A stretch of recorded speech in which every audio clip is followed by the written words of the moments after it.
This week on DineDrinkCLE, the podcast. Royal Docks just jumped on this space. First location in Cuyahoga County for him. So Dave was really excited about that. In your story, you mentioned and you showed photos of sort of a map that kind of looked like it could have been like the streets of Cleveland, but actually it has the feel of a beer hall. Don't think nooks and crannies. Think a lot of woodworking, beautiful, beautiful space. When we're talking about breweries, giving people an opportunity to socialize and come together. And it seems like we started a couple years ago by two brothers, Don and Kevin Jacobson. What is it about that area that attracts so many wineries to it?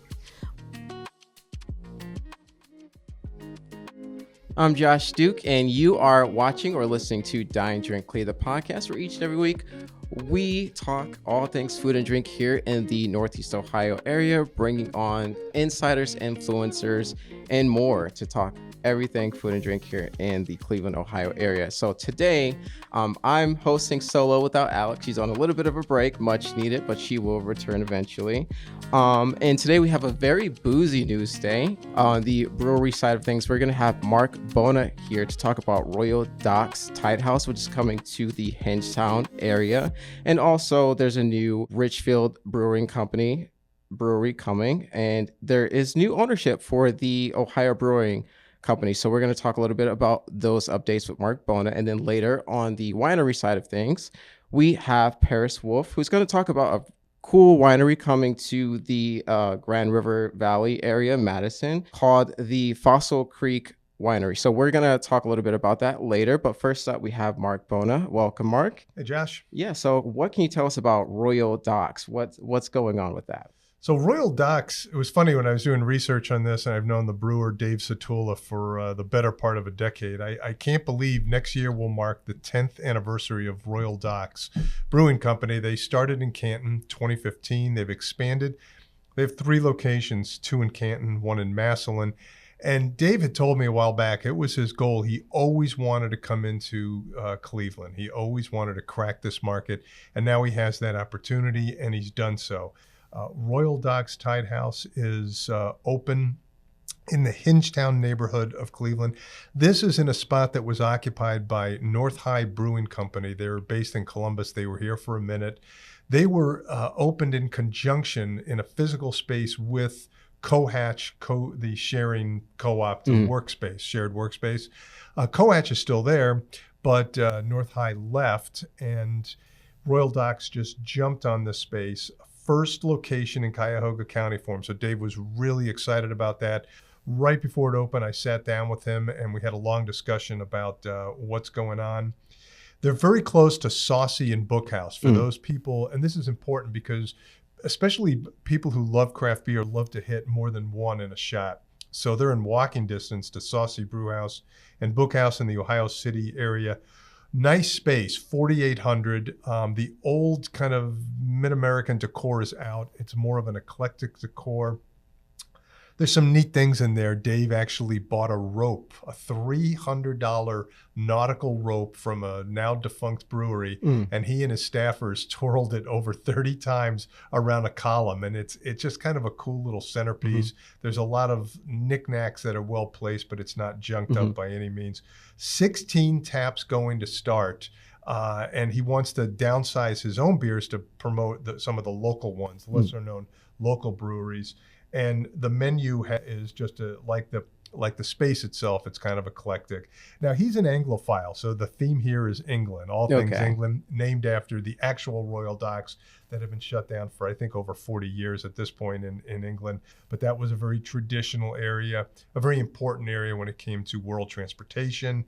So they've now opened, and it's a pretty cool space. And they're right out of the gate. They're making Yuletide, which is a tasty little seasonal ale that I got to try when I was there. Yeah, I was going to ask what standout taps they had and beers, and so that was one of your standouts for you? Love that one. The Backyard Crusher is a very quaffable, kind of a light citrusy beer that is in a beautiful can, and that's kind of a go-to summer beer for me, especially when I go to Blossom. I've always loved that. Yuletide is a spicy ale with a ton of spices. It's served with a sprig of rosemary that spears 2 cranberries, lays across the rim, which is covered in sugar and cinnamon. Now, normally I don't go for all the sugar and cinnamon rims, but it added to the whole drinking experience or sipping experience.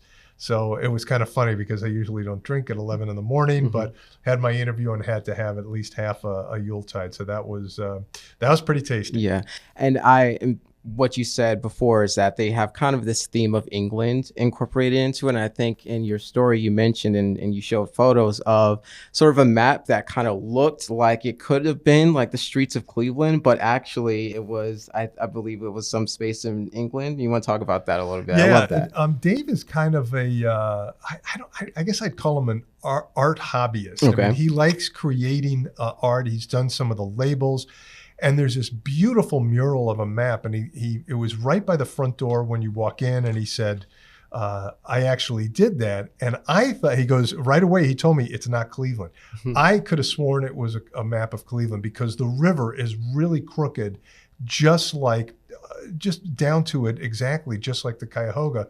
But apparently it's not Cleveland, it's not the Cuyahoga, it is the Thames, and it's in London. So I thought that was pretty neat. He's doing a good job. Yeah, and I think you mentioned in the story that they are sort of aiming for this like flavors of the world, sort of mindset or aesthetic. And how does that incorporate when it comes to like the menu, especially on the food side of things? Little bit of everything on the food side. I mean, he's got a royal Scotch egg, a bunch of other things like that. And, he was telling me a lot of the reasoning and the roots for what they're doing on the food side. He said, when you think about what the Royal Docks, the actual Royal Docks offered years ago, was that was really a hub to get people in and out for exploration. Yeah. And it was a way to get new goods coming back. So this is a reason why he opened the spice cabinet, so to speak, in Yuletide and things like that. So there's something on the menu for everyone. He's done a pretty good job with this. Yeah, and I love them sort of leaning into that sort of theming, especially being in such a beer brewery kind of nice space in Hingetown, right? So like differentiating itself. So do you agree? Like, how do you feel about its location? I guess I do. I like the location because, number one, it is very close to 2 other breweries. And when it comes to, not all products, but when it comes to higher end products, and technically craft beer is considered a higher end product, it's good to have the competition. They help each other. We've spoken a lot before that breweries and brewers are very communal people in a communal business. They work together. I mean, he already was telling me, I want to have Bookhouse beers on tap here because you don't always see those out and about. So I think the location is good. You can have your own little mini crawl and hit all 3 in a very, very short area. I like the fact that almost at this point, every single neighborhood or section of Cleveland has a brewery or breweries in it. I think that's smart, and it just adds to the vibe in the area. Yeah, for sure. And since we're talking about sort of communal brewery experiences, you also did a story about Richfield Brewing Company. Can you talk a little bit about that? I know that communal sort of vibe is what I gather from your story is a pretty big, important part of that. So. Yeah, this has been in the works about 4 years, from the planning to the construction. It really is the brainchild of Mike Litz, who actually is the owner of Sarah's Vineyard, so a fun winery right across the street from Blossom Music Center. And years ago, Mike used to work with Andrew Ritterbeck's father, who was doing some work with him at the time. And as a result, Mike got to know Andrew. Well, Andrew was then a young brewer who's cut his teeth at Great Lakes Brewing Company, Brew Kettle, Hofbrau House, a couple places down in Cincinnati. He since moved back to the area. He was working at Avon and Medina Brewing Company, and he and Mike have known each other because of his father and the connection there. And when this space became available, and it was just land up until fairly recently, Mike really wanted to do this because he knew Andrew and knew his talents as a brewer. They're both very down-to-earth people. It is an absolutely gorgeous space. It has the feel of a beer hall. Don't think nooks and crannies. Think a lot of woodworking, beautiful, beautiful space. I can't wait to see how this goes, because unlike we just spoke about Royal Docks being within walking distance, Richfield is close, a couple miles away from Broadview Brewing Company. Great couple who own that place, but there's not a whole lot else in the very immediate area. But Richfield is a quaint little village. I think this is going to settle in and do very well. And right out of the gate, unlike Royal Docks that has more than a dozen beers on tap, Andrew's taking it slow. He's going to start with 4 beers, a red rye pale ale, which sounds to me very delicious, a light lager, a milk stout, and a brown ale. 4 very distinct styles. I think that's a smart way to start. And then they're going to slowly add on from there. Their menu is absolutely tremendous, extremely diverse, way more than elevated bar food. I wouldn't even call it that. They're going to have everything from a house-made pretzel to shakshuka, which is a great African dish that you can see on brunch menus and you've seen on dinner menus. They're making that. They're really putting a lot of emphasis into the food. So I can't wait to see what they do there. I think this is pretty cool. Yeah, and I think there was a very interesting story about how the location came to be, in terms of, I believe there was like a 100-year-old home there, and I think they incorporated aspects of that history into the new establishment. So can you talk a little bit about that? Yeah, there was. Richfield is an old village. There's a lot of history there, and they're paying attention and respecting that history. Initially, there was a 100-year-old home on the premises, and the village said you have to keep the home and incorporate that. You can expand on, but you've got to work with it. So they took it before county or village officials, and a consultant got involved, and he basically sided with Mike Litz's project and said, this is not it's a wonderful old structure, but it's just that, an old structure. You don't have to keep it, so you could raise it. So they really started with a blank slate, a blank canvas, so to speak. And so this is entirely all new construction. The other thing I like about it is, unfortunately, Mike's wife died a few years ago. She became ill, and sounded like I never met her. She sounded like a woman with a wonderful heart. And there's an old well. It was an actual well on the property, now sealed off. Mike is converting this into a wishing well.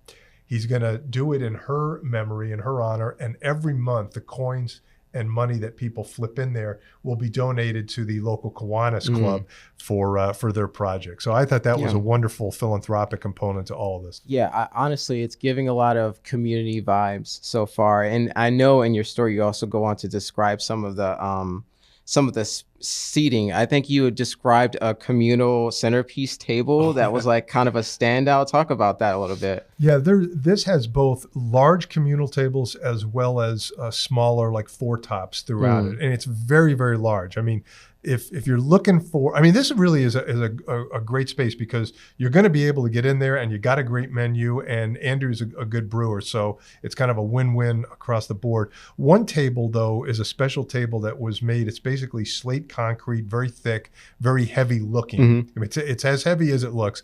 And initially, they had it propped on both sides, and they thought they had to structure the middle because it's such a long table. And they ended up hooking up a very large, thick pulley system to kind of hold it in place. Okay. So instead of having a middle leg, imagine a very long dining room table. Instead of that, they have a pulley in the middle that's holding it up, that's connected to it. I think it's different, but it's a great feat of engineering. Yeah, for sure. And it going back to that communal experience, I just think that's a needed part when it comes to when we're talking about breweries, giving people an opportunity to socialize and come together. And it seems like there's plenty of space for that here. And also, looking at your photos, I loved how spacious the whole space really was, like very, very tall, high ceilings. I can just imagine decorating that for a community get together or Christmas or anything like that. So yeah, the space is definitely giving community, and it's kind of exciting. So yeah, the communal nature of the tables in particular is very interesting to me, because this was getting to be a very big thing. Slowly, the whole communal table concept was rolling out in Cleveland, and it absolutely died because of COVID. Okay. So now it's nice to see places like this. Sorry, you say as you cough. right, true. That's funny. Sorry to interrupt. No, that's. It's going to be interesting. I think it's neat because you can have a large group, or you can just, if you're an outgoing enough person, just meet somebody new and just share your time and energy in a fun setting. Yeah, making new friends. And on the note of making new friends, Ohio Brewing Company certainly has made some new friends because they have new ownership. So can you talk about what we do know about that? I know a lot of it is kind of under lock and key in terms of what they're revealing at this time. Yeah, I know very little about it. All I know is a restaurant group has purchased Ohio Brewing Company. I communicated a little bit with Chris Varick this week. I've known him for a long time. He and his brother started this brewery, and it's an important story because Ohio Brewing and what happens to it is interesting. I really don't know if it's going to remain a brewery, if it has a name change. I'm thinking it's going to remain a brewery. I don't know about the name change. I don't know about the menu changes or anything like that. But Ohio Brewing has been around for a very long time. 27 years in the brewing business in really any region of this country is a very, very big deal. They have moved so many times. I did a story a couple years ago on their 25th anniversary, and I had to do a ton of research to kind of track all their moves. But I think Chris felt it was a good time. He's eventually going to talk. I'd like to hear more about this and why the sale went down.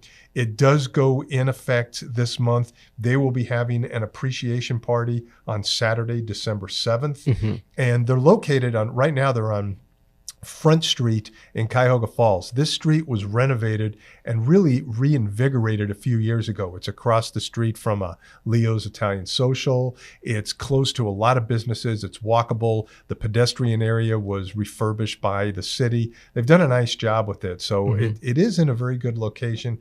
Be interesting to see what happens to Ohio Brewing in the near future. Yeah, for sure. I know we don't have much else to add on that, but I'm just curious in terms of speculation. Is there any whispers or any idea at all whatsoever who might be involved with purchasing this? I don't know because there's only a handful of restaurant groups. And now my first call was to the folks who own Leo's Italian Social because they are a restaurant group based in the Sugar and Falls area. They own a lot of restaurants in this area. They own Burtonwood Tavern, places like that.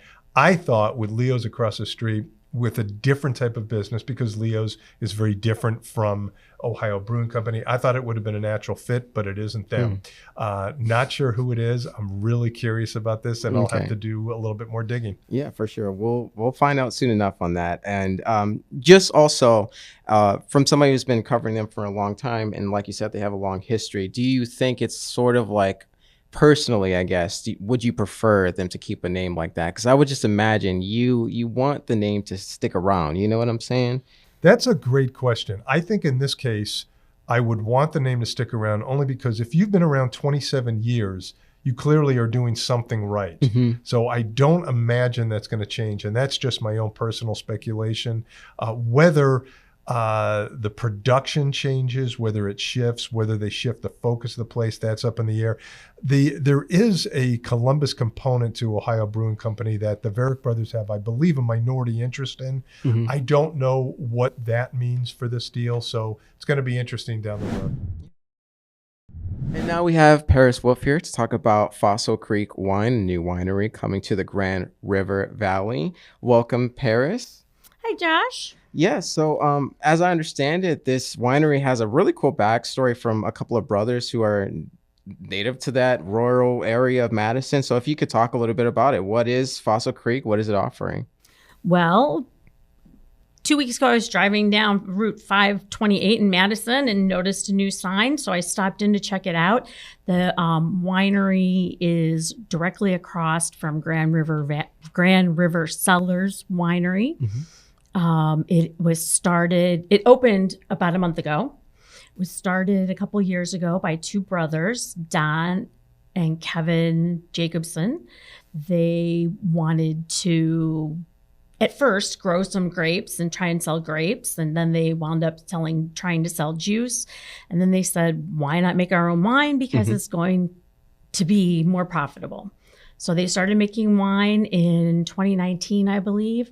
And they're both in construction. They were building the new winery with the influences in their mind of Frank Lloyd Wright. If you look, you see the red color that's signature of Frank Lloyd Wright. and they used a lot of oak and typical touches, but it's a very attractive building. But so they were building that, and they started bringing in the wine. They got their labels approved and started bringing in the wine recently. Gotcha. So what is sort of like their specialty, their niche, would you say? Right now, they're working with Riesling grapes. They started with Riesling because it grows well in the climate here. They have 3 Riesling wines. They have a dry, a medium dry, and a medium sweet. Okay. At this point, they're bringing in some wines from some other local wineries for people who want maybe a dry red or a sweeter wine. Okay. And so Fossil Creek, the name, what can you tell us about sort of the brothers' history and how that sort of played into the name, which I think is just so cool? It is. They grew up in the next door, and they used to play in Griswold Creek, which is behind the winery. And they would pick fossils, find snakes, crayfish, the typical creek stuff. But they really enjoyed when they were children looking for fossils. So now, even in the bar top, they have put a lot of rocks that they found on the property that have fossils in them. And then they poured a lot of resin over it to seal it and make it a pretty bar top. But if you have a flashlight, you can shine it on it and look for fossils in the bar top now. That's really, really, really cool. I love the whole aspect and the idea of I grew up doing this thing in this area, and I'm going to incorporate that into the name, into the establishment. I feel like there's so many restaurants and bars and breweries that open that sort of do that, and I just love it each and every time. Was there any, in terms of, I guess, the aesthetic outside of that, how can you describe sort of the aesthetic of the location? Well, they're set back under some power lines when you drive through. In fact, when you drive back, there's a long driveway, and about halfway through, I thought I was in the wrong place. Okay. So you keep going under the power lines, and you get over to a building that's 1 story with a high ceiling, and inside they have tables that were made from white oak that they made themselves. Okay. From a stash of white oak they were able to get from a lumber yard. It's in the Grand River Valley area where there are tons and tons and tons of wineries, is my understanding. What is it about that area that attracts so many wineries to it? Well, the Grand River Valley is pretty much nestled between the Grand River and Lake Erie, and those 2 bodies of water create a microclimate that stays a little warmer than everywhere else. So it's easier to grow the grapes that are picky about weather. There are about 30 wineries in that area now. It's just grown tremendously. And I think that people go there specifically to see the wineries, but they go to one, but they don't want to just go to one. They want to know that there's more opportunities. So they really help each other by being clustered in that area. Yeah, I was going to say, I wonder how, because you normally think business, somebody offering the same type of product as a competitor, but it sounds like between this and breweries, they kind of feed off of each other, and people sort of use it as an outing where you stop at multiple locations for different types of the same thing. So like, I love that. That's really cool. Thanks so much for listening to or watching DineDrinkCLE, the podcast. Please like, follow, or subscribe to us on YouTube, Spotify, Apple Play, or wherever you get your podcast. Follow us on Instagram at DineDrinkCLE, and subscribe to our newsletter at cleveland.com/newsletters. Thanks.